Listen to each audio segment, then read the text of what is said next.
تشبیہ کا مطلب ہے دو مختلف چیزوں میں کسی نہ کسی طرح کی یکسانیت تلاش کرنا یا کسی ایک چیز کو دوسری چیز کے مانند بنانا تشبیہ کہلاتا ہے۔ جیسے چاند سا چہرہ یعنی بہت خوبصورت چہرہ، اس مثال میں چاند کو چہرے جیسا خوبصورت بتایا گیا ہے۔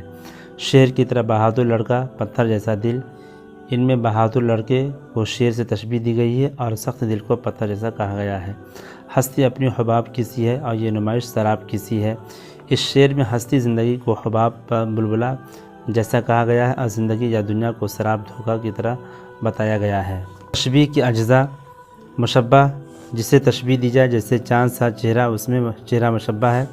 مشبہ بہ جس سے تشبیہ دی جائے، جیسے چاند سے چہرے کو تشبیہ دی گئی ہے اس لیے چاند مشبہ بہ ہے۔